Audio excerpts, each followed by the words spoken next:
All right. So, given an array of numbers and an integer, return indices of the two numbers that add up to the target.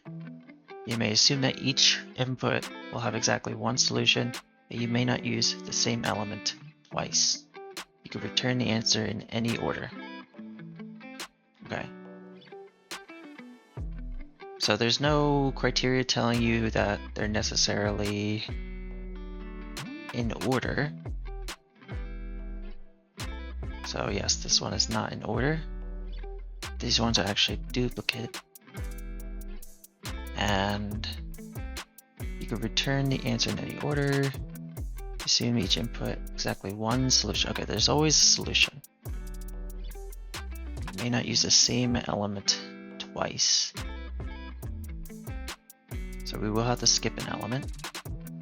We're actually going to change the code, change the language to JavaScript. Okay, so let's take some notes. So we know that nums is a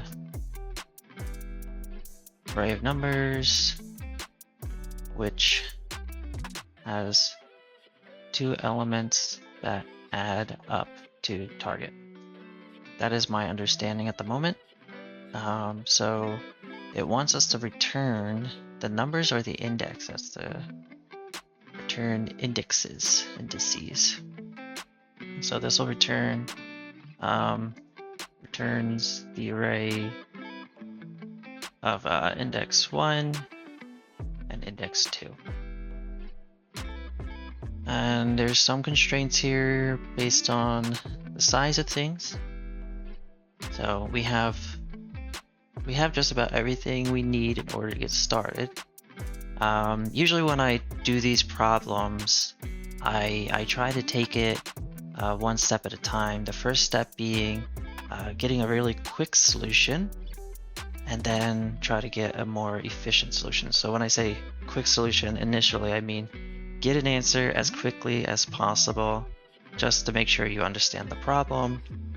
Then you can optimize. I think that there's usually it's usually better to get a solution on the board than to try to optimize and have no solution. So we're trying to think about what's potentially the least optimal solution to get us to what we are looking for here. So this first thing that kind of comes to my mind is just looping over every single element twice, essentially. So what that essentially looks like is going through everything in nums.length. And then we're going to look at every other element after the element we're currently looking at.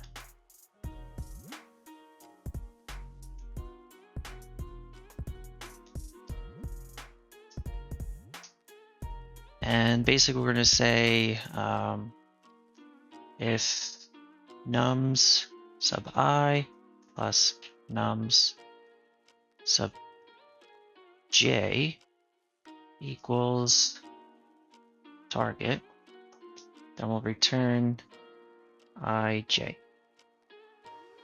pretty much.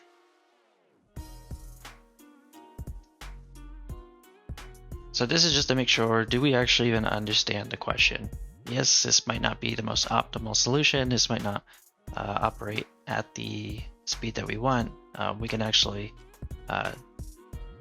think about the runtime of this, and the runtime is n squared, where n is the size of the array of nums.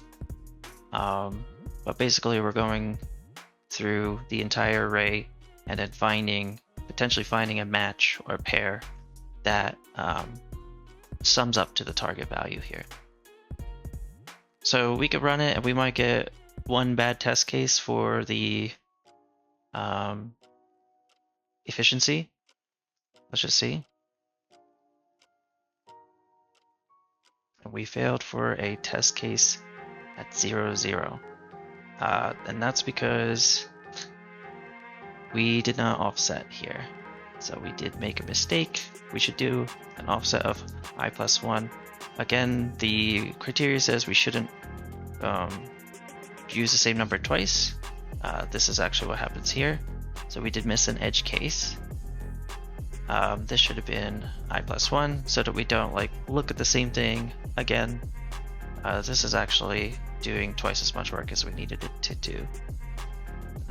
So it's still n squared, but this is a better n squared than it was before. So let's run that again. Okay, so we do pass all the test cases. And again, as I said, we are at n squared. So something better than n squared would be n or n log n. And we can sit here and think about what are some possible solutions for bringing it down to a better efficiency.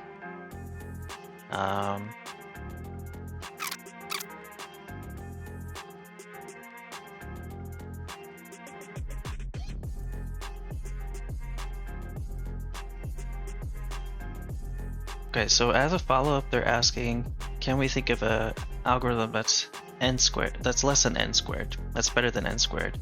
And there are a few options for doing better than n squared here.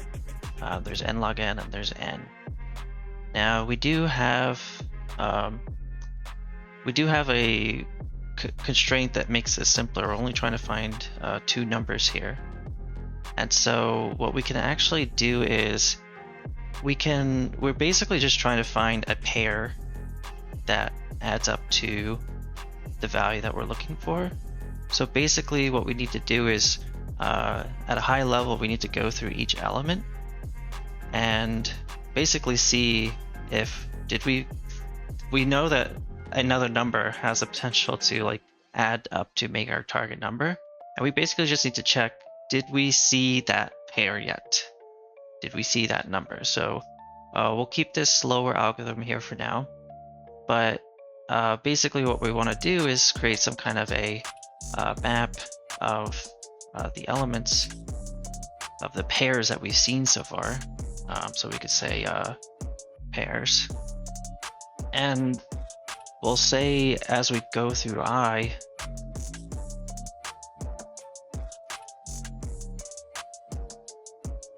we'll go through every element of I, and basically we'll say like const other. This is like, or what we could say pair.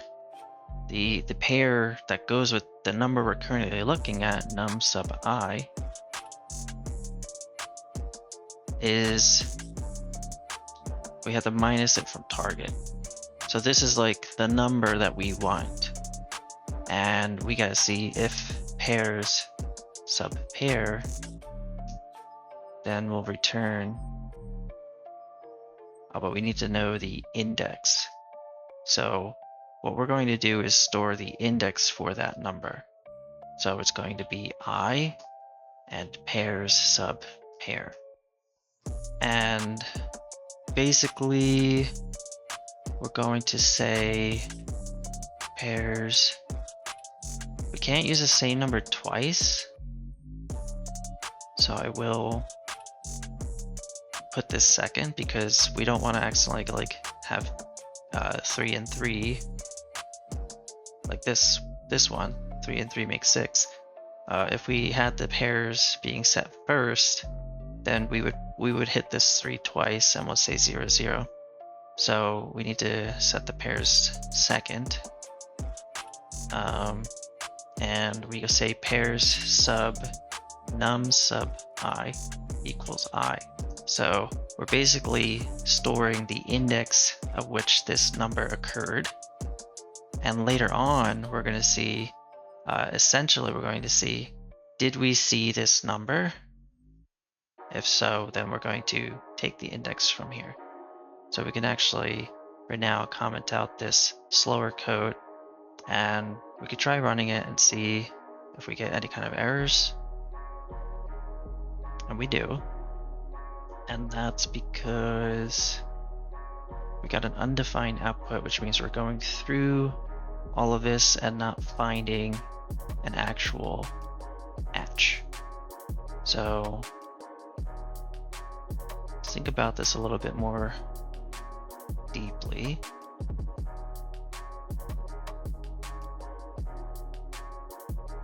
The only reason we get undefined is if we went through this whole loop and did not find a pairing.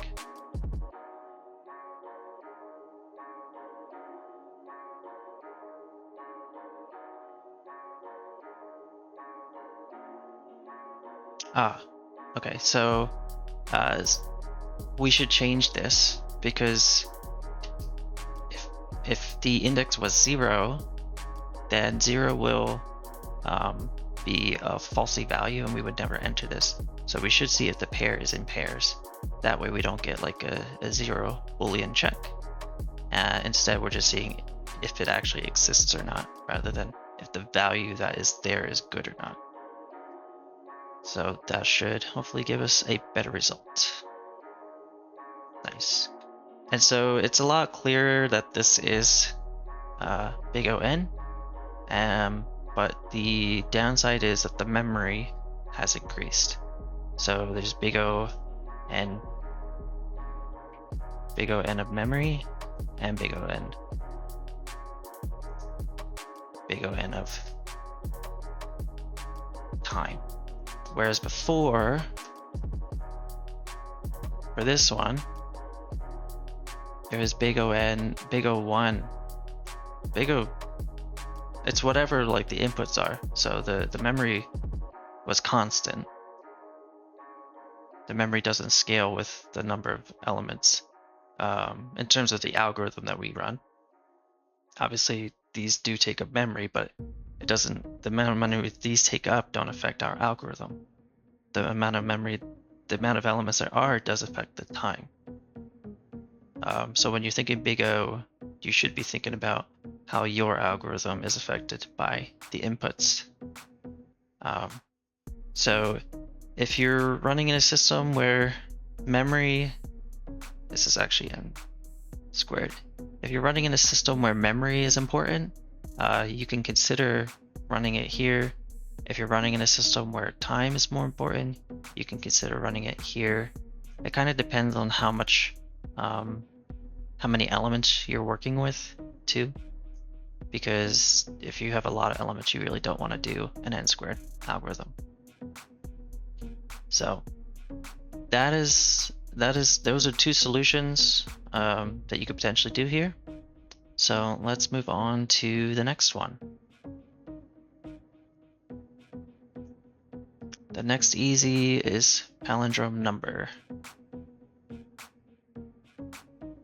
Okay, we're given an integer x, return true if x is a palindrome, false otherwise. Can you solve it without converting an integer to a string? Interesting. So that's kind of a hint of something that we could use. So given x, return true if it's...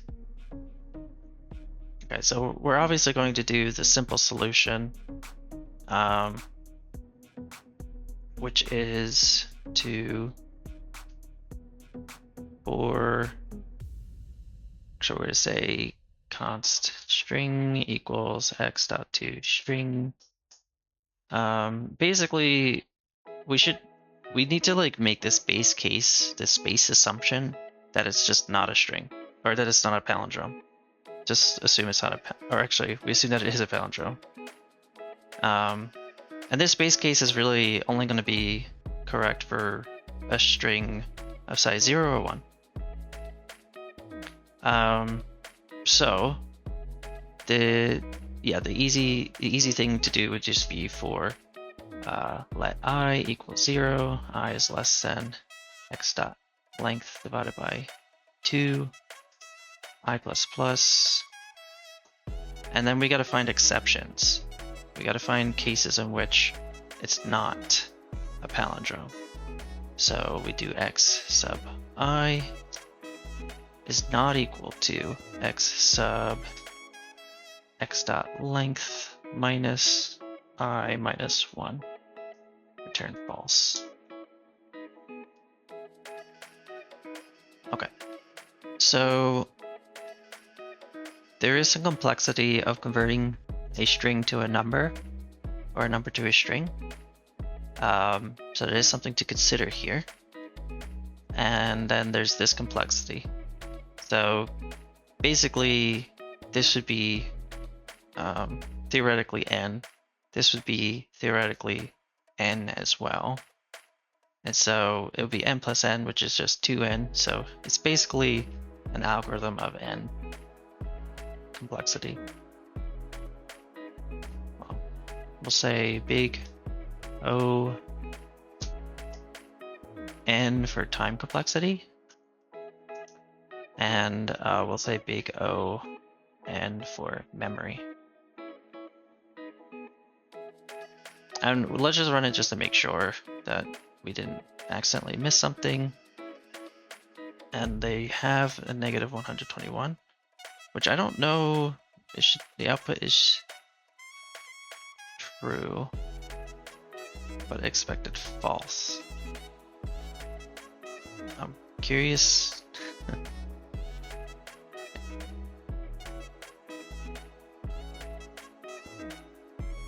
I'm curious why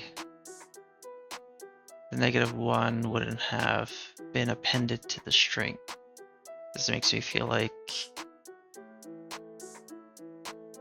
I'm potentially missing something in terms of how JavaScript turns numbers into strings. What about this case? Output is true, expected false. Okay, so that probably means, okay, I think the mistake might be somewhere in the conditions. So let's make sure we're actually looking at the correct items here. This is the mistake. Very obvious mistake. It's not X. Just worked a little too quick on that one. We'll run it. Okay, it wasn't that bad. Just used the wrong variable name. Very common mistake. Lesson there is just don't move too quickly. Be very thoughtful and strategic with your approach. So the follow-up is, can you do it without converting it to a string? So we are converting it to a string. The alternative would be to not convert to a string. So let's kind of add some code to the bottom here. We can comment this out for now. So the thing that I'm noticing is that any negative number is not going to be a palindrome. So if x is less than 0, return false. That's just one base case. If it's negative, it's not a palindrome. It's just not possible. Okay, and trying to think of like ways that we can pull out the rightmost number and the leftmost number, and theoretically keep doing that until we hit some base case.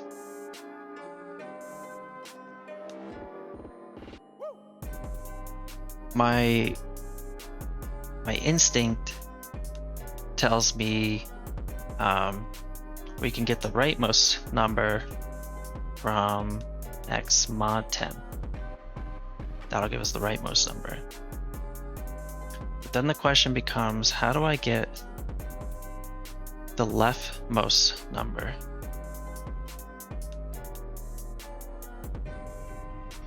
What is an efficient way to get the leftmost number?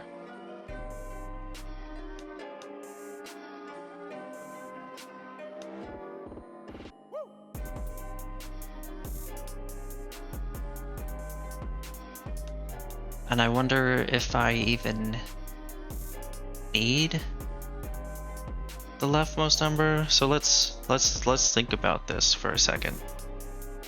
Let's say we have 5005. Let's just do like a kind of whiteboarding here. If we got the rightmost number, it would be 5. So what I'm thinking of doing is taking 5005 and dividing it by 5, which would give us 1,000 something. 1,000 and some change. But if it was like 5004 and we divide by 4, because 4 would be the rightmost number, we would get something fairly different. So I'm wondering if there's some way that we can use this idea.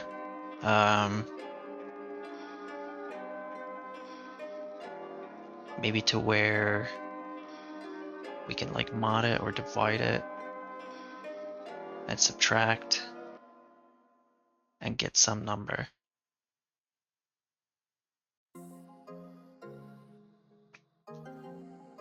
Because if it's too big, it'll become negative. So, and if it's too small, I'm not really sure what it'll be. Let's think of a smaller number, maybe 101. 101 divided by 1 would be 101.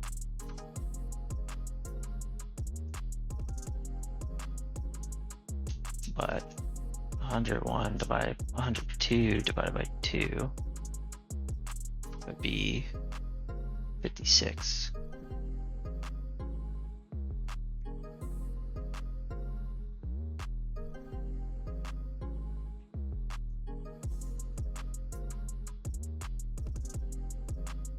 How do we trim off the leftmost character of a number?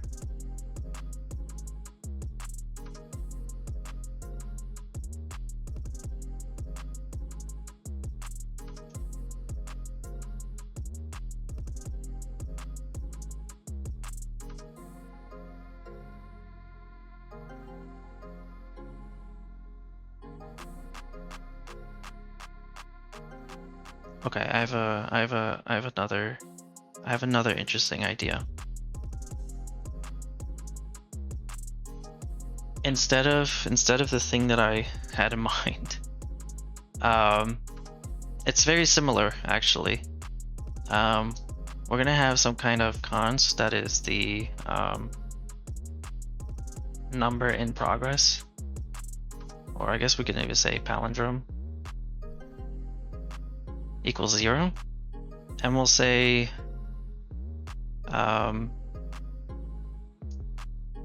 const original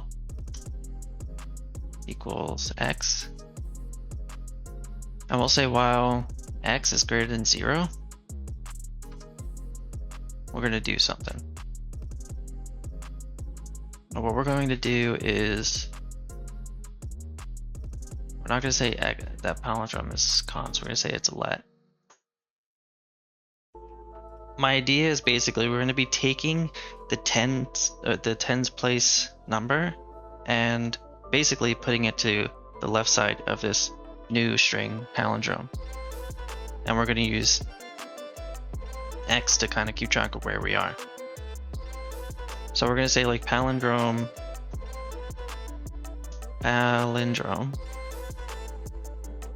plus equals palindrome times 10 plus right. And then we'll say x divide equals 10.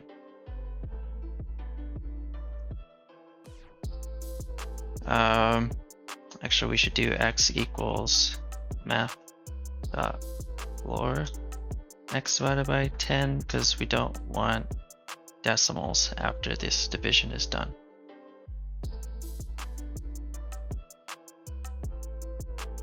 We can actually even get rid of that because it'll automatically happen if x is less than then we won't ever enter this loop. And when we do return palindrome equals original,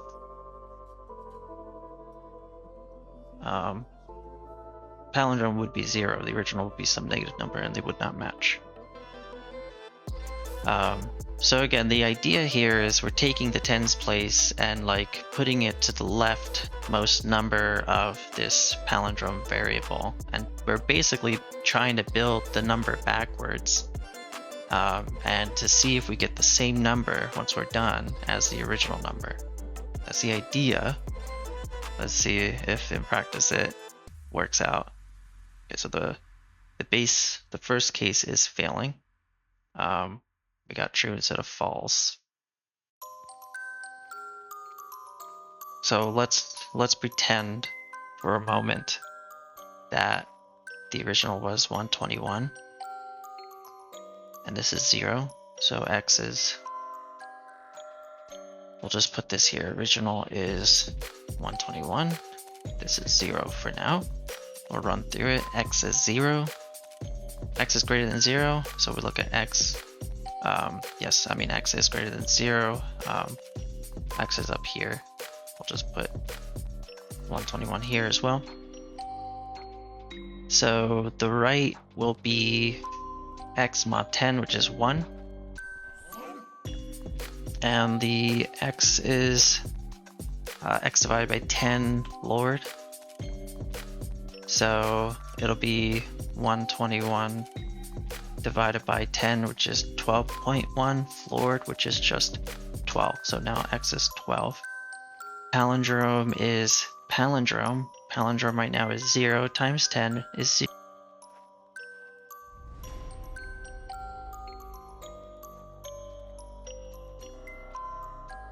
Plus right, and right is 1. So palindrome will become 1. And then we go to the beginning of the loop again. Is x greater than 0? Yes, x is 12. The right will now be x mod 10, which gives us 2. X, we will take x divided by 10, which would be 1.2. Floored is 1, so x becomes 1. And palindrome becomes palindrome times 10. Palindrome right now is 1, so it becomes 10. Plus 2, it becomes 12. We go back to the beginning, x greater than 0, that's true. We take right, will be x mod 10, which would be, here's x is 1, it would become 1. The x will divide by 10, which would give us 0.1. Floored would be 0, so x becomes 0. The palindrome is palindrome times 10, which is 120, plus right is 1. Palindrome becomes 121. Finally, we get to x greater than 0. 0 is greater than 0 would be false. 0 is not greater than 0. So we see if palindrome is equal to original, and original is 121, palindrome is 121. So it should be true. Just for the sake of testing, I'm gonna just return palindrome and see. It should show here. We'll run it. See what value we're actually getting.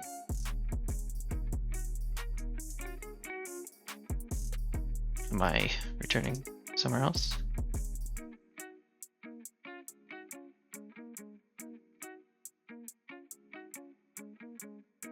It's a little confusing. See any other returns? I wonder if like it's just converting it to true or false based on, what if I just return 0 all the time? Learn a little bit about LeetCode and how it works, I guess. And then what if we return 1 every time? So success, fail, failed. So it is kind of converting it to a Boolean automatically for us. So we can't see the actual number. So I guess we gotta just think about it a little bit more. Make sure we're using the right variables everywhere. We did just run it through, so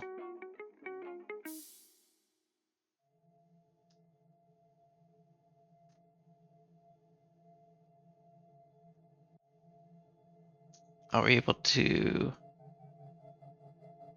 I don't know if this will do anything. Actually, what we could do, I'll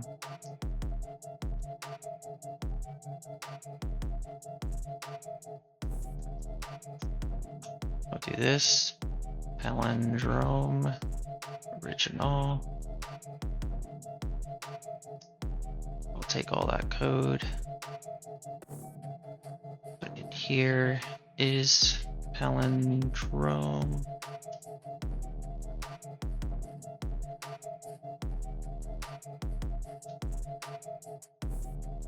And then our issue is with 121.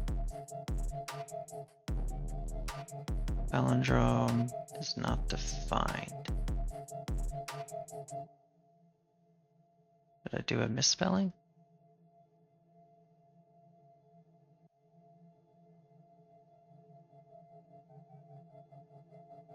Okay, yes, I did do a misspelling, I guess.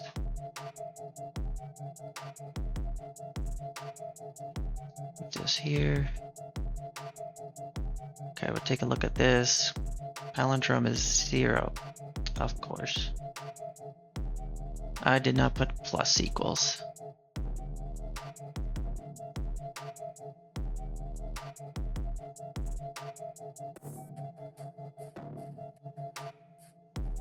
Clear this.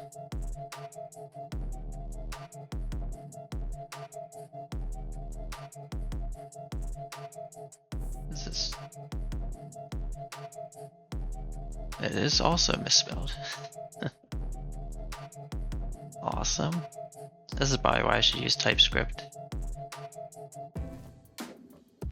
Okay, well this time we get 144. So let's put it in the loop instead.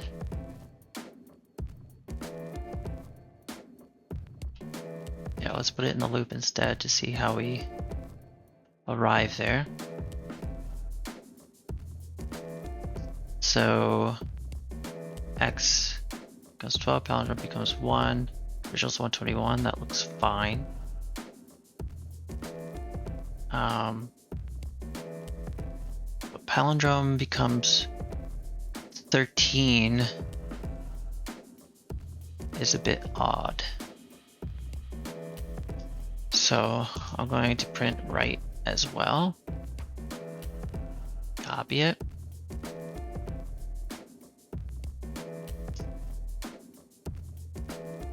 Okay, the right is 121, which is correct.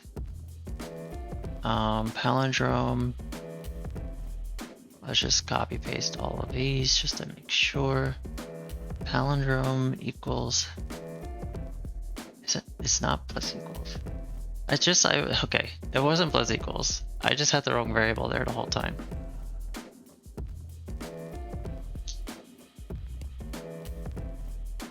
Okay. Alright, now it's printing the correct thing. We can get rid of some of these comments that we used for tracking. And we can close these tools here and we can hit run. We can get rid of this log while it's running. Awesome. So yeah, I mean, easy problem, but a little bit of improper variable naming there.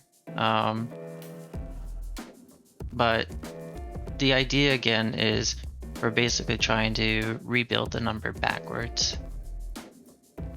Now there could be a more efficient way to where you do it in half as much time, but this is more efficient than the converting it to a string at any rate. So that's that. Go back to the problem list. We'll do one more easy.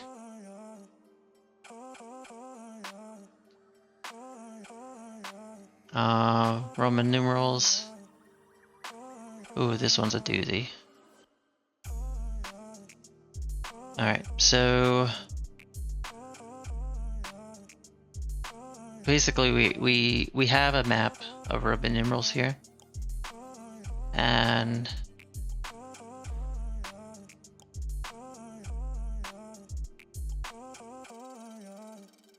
we're in largest to smallest, left to right. However, the numeral for 4 is not I. Instead, the number is written as IV, correct. So yeah, these are important stipulations.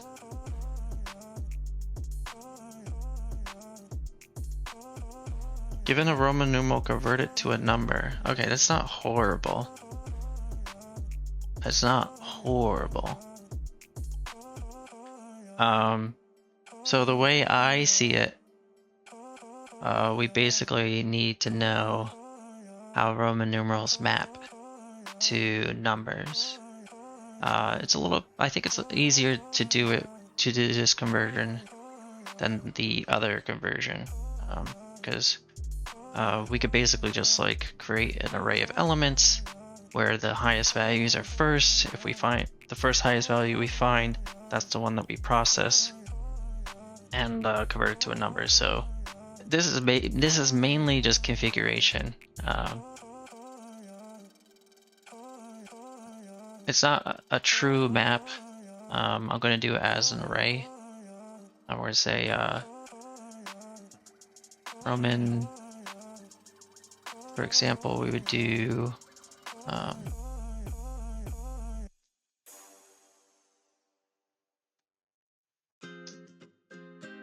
we got to do the longest strings for the biggest numbers first.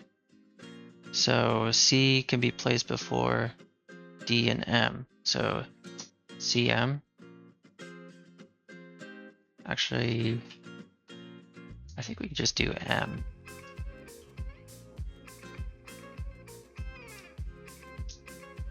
And we could do D. And we could do C. And we could do L. Let's just do the individual ones first. And then we'll interlace things. So there's C, L, X, V, I. Right? M, D, C, L. 1, 2, 3, 4, 5, 6, 7. 1, 2, 3, 4, 5, 6, 7. Great. And we'll say value is 1,000. Let's switch this to TypeScript. Let's learn our lesson. Oh no. Okay. TypeScript. Cool. We'll give us a little bit more space here. Get rid of this.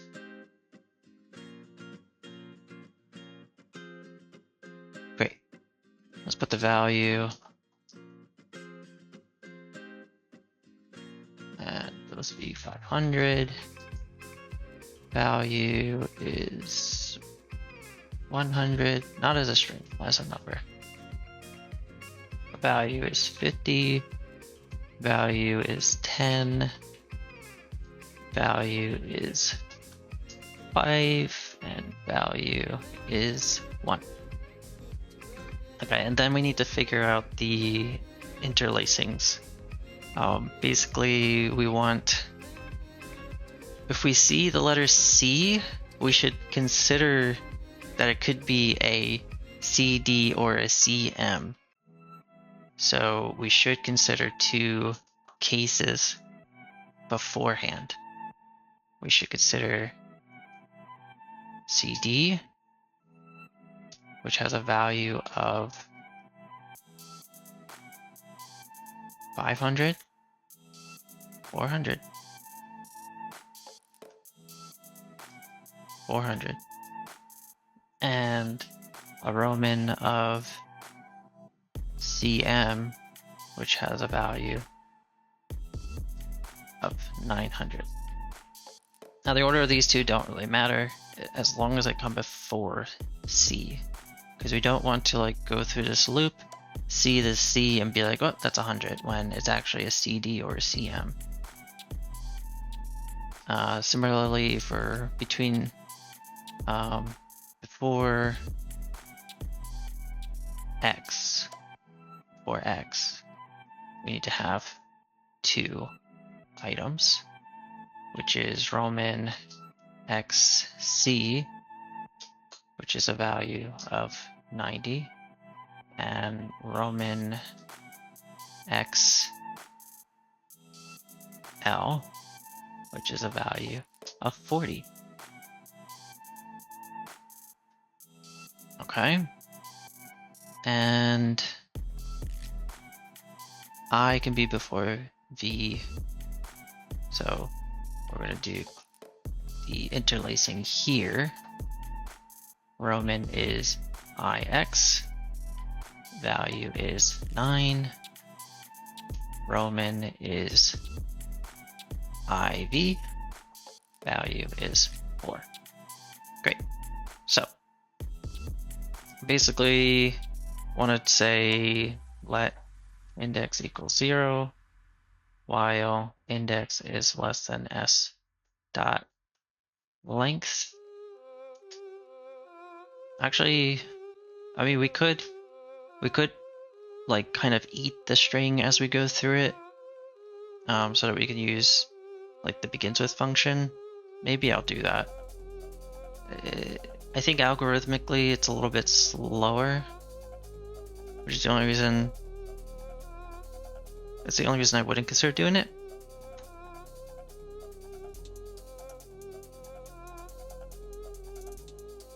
So it's so much nicer to do it that way though. But it basically becomes like an n squared algorithm versus an n algorithm. So it's not ideal.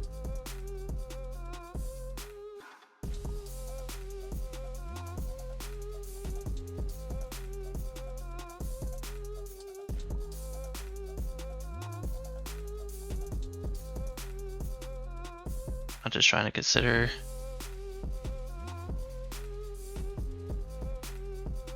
Let's see if it's a challenge. Is there a follow-up? No follow-up.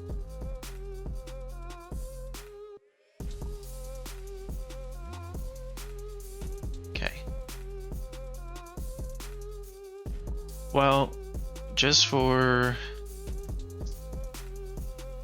the sake of ease of use, we'll say while s, or like I said, we're basically gonna eat s as we process it. So we'll say if s dot starts with, I never remember if this is starts with or begins with. We'll find out. We're gonna have to do another loop in this loop for let I equals 0. I is less than, what is this? We'll just call this config.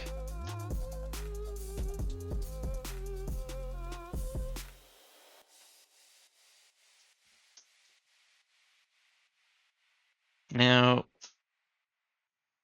the thing is, we could consider using a map here, like an actual map.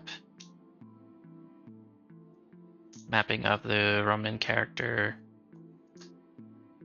to the value. The only problem is I don't trust that the order will be retained. I'm pretty sure it will be. But again, there's basically no guarantee. So something you could consider doing is maybe using a switch statement in order to do this, but a switch statement wouldn't be able to take in 2 or 1 character. There's no way to do like a begins with. Even doing starts, like you would have to map through each key of the map, and I don't know that that's guaranteed to always be in order no matter where the JavaScript's running. The array is guaranteed to be in order no matter where the JavaScript is running. So I do think this is going to be the most reliable way to run the code, but it's not the most efficient way to run the code. So we'll say, actually we'll say const numeral of config. We'll say numerals. No B, I think. So if numeral dot value, then we will break out of the for loop and we'll say value plus equals numeral dot value. And sorry, it's not value here, it's Roman. And in addition to that, we're going to say s equals s dot slice numeral dot Roman dot length. So basically we start with a value 0 while there's still characters to process.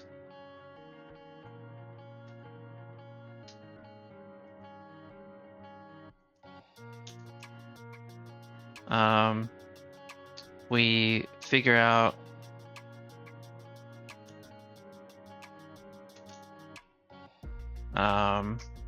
if the numeral matches.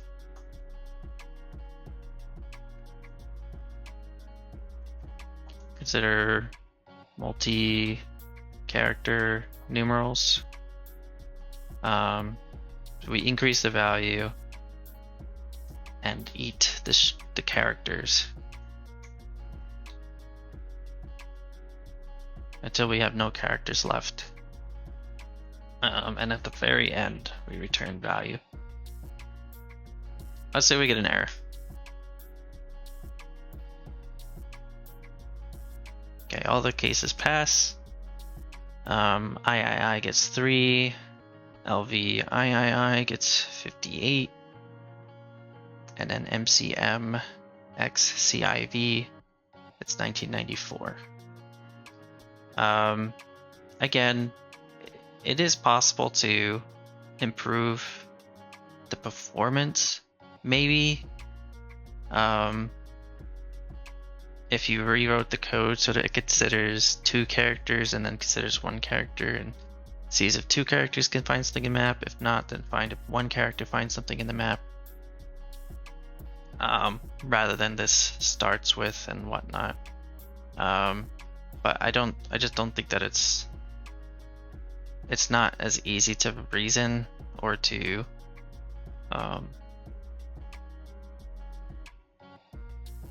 it doesn't make the code clearer, or doesn't make it just doesn't make the code much clearer. It might be a little bit faster. I could show you what it looks like, but it would require considerable rewrite. Let's see what it looks like faster.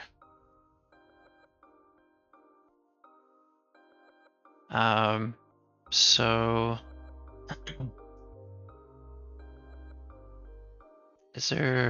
are there any shortcuts in this? Wow, there are. Interesting. That's very nice. So I'm gonna use a multi-selection here. And we're gonna do that. Go to the end. Rid of all these. It's the end.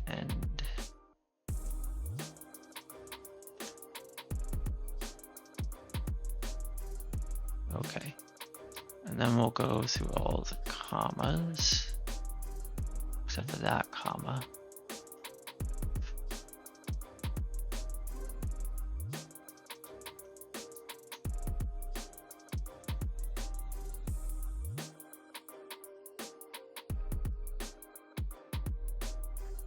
Them on their own line, put a new line, get rid of that space. Okay, const map. Okay, so we have the map and we have the numerals. So if we want to see what this code looks like slightly faster, we would have to say get rid of this code. I think I would do let I equals 0 while I is less than s.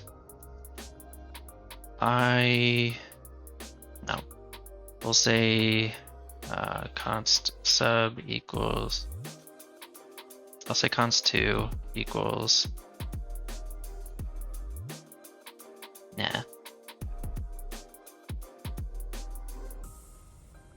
we'll say const numeral equals map sub s dot slice 0 or I through, there's no b in numeral. We'll do 2 characters. And if we don't find that, we'll find the 1 character. And then we'll say value plus equals numeral dot value. And we'll say I plus equals numeral dot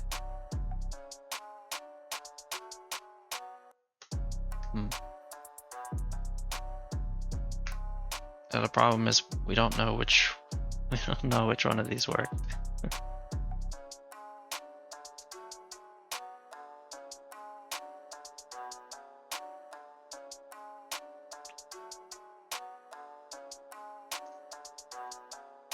So I think we gotta do const 2 equals 2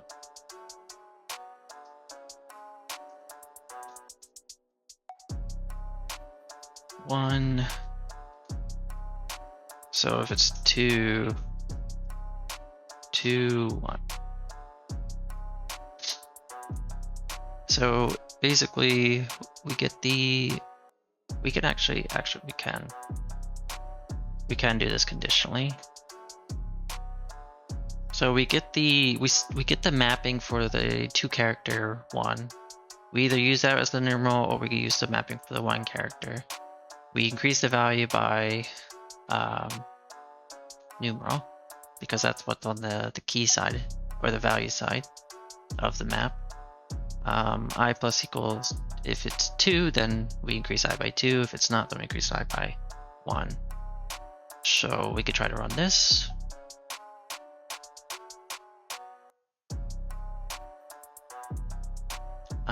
So syntax error. That should be a curly brace.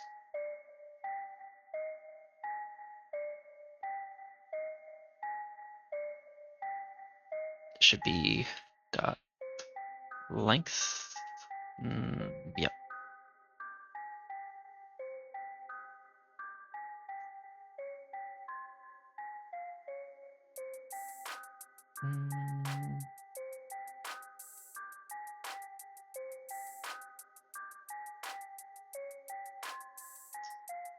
Value.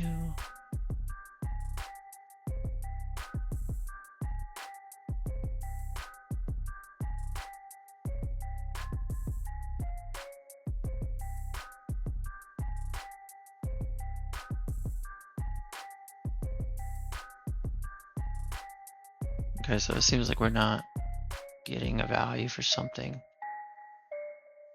So let's bring it to the console.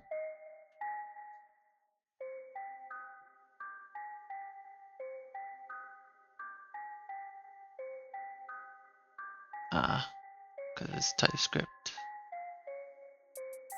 I don't even know if TypeScript's helping us, to be honest. So I'm okay removing this for now. I don't think it does anything for us. Console. And then we say Roman to int.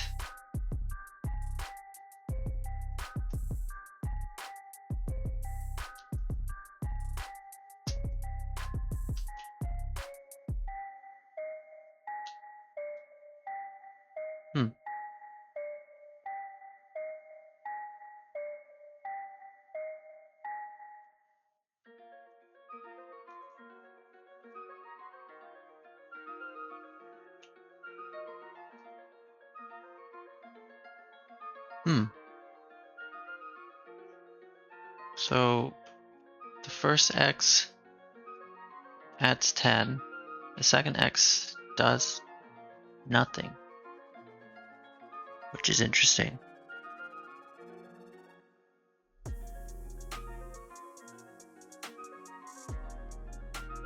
And then the third X, we hit not a number, which is even more interesting.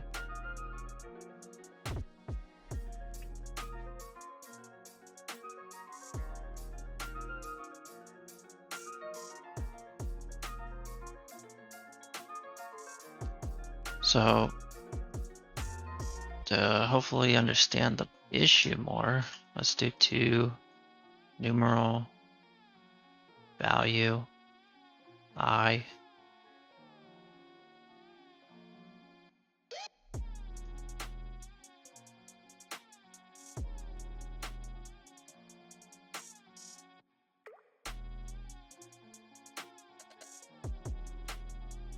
All right, run that. CM, what was it?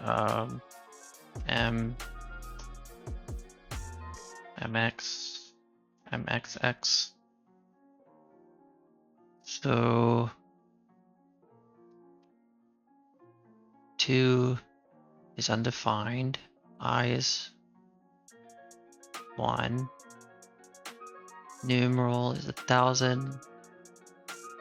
Value is 1,000. That's correct.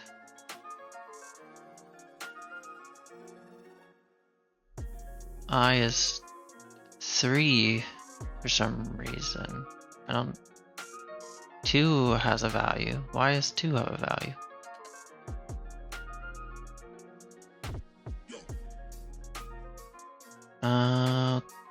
Okay.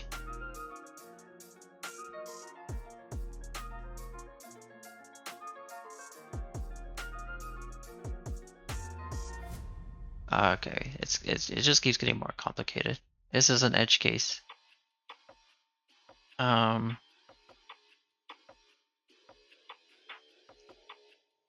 If I is greater than, or if I plus 2 is less than equal to s dot length,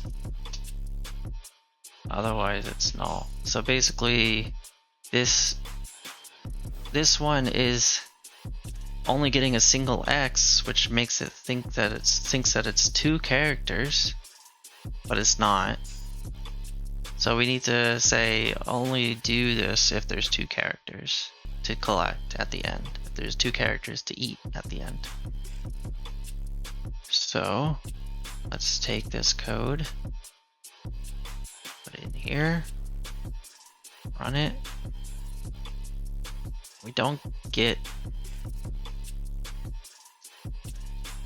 still don't get the right values though. But we could take a look at this. It still thinks that we're getting the 2. Let's see.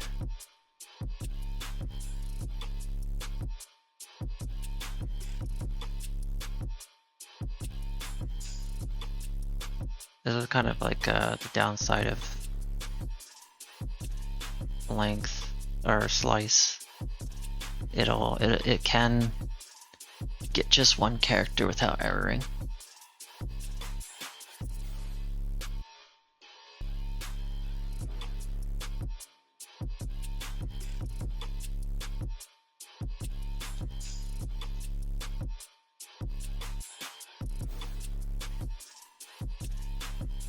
I wonder.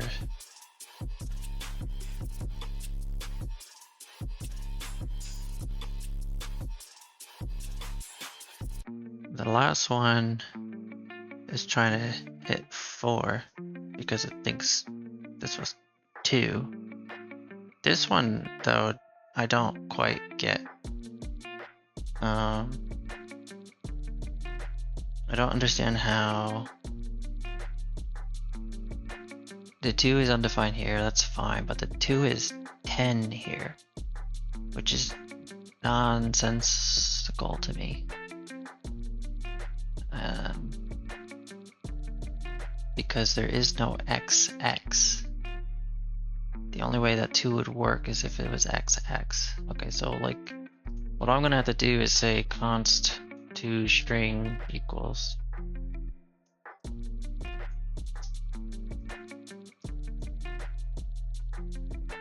and to numeral. We're gonna do this because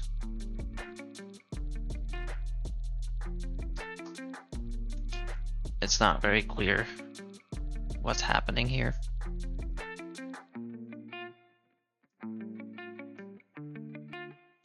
We didn't update everything.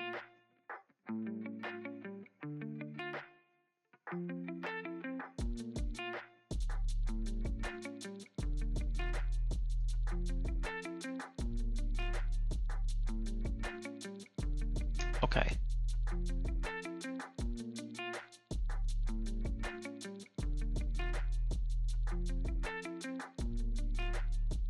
So, alright, we're back here. I should be 1 at the end of this loop. Numeral should be 1000. But for this, the toString, I don't understand why it's just X. I should be 1. It should be XX. I don't understand why it's not XX. Is slice? Oh my gosh. Is slice start to end? I thought it was start to length. Start to end, I thought it was length. My gosh. That's the mistake, I guess.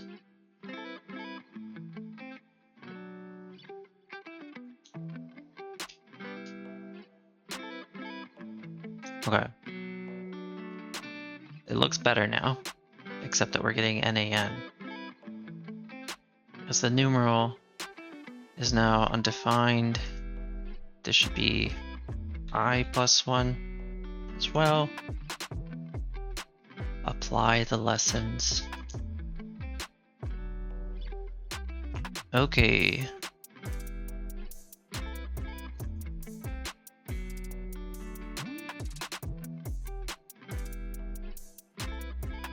Alright, so we can go back to this. We can simplify a little bit now.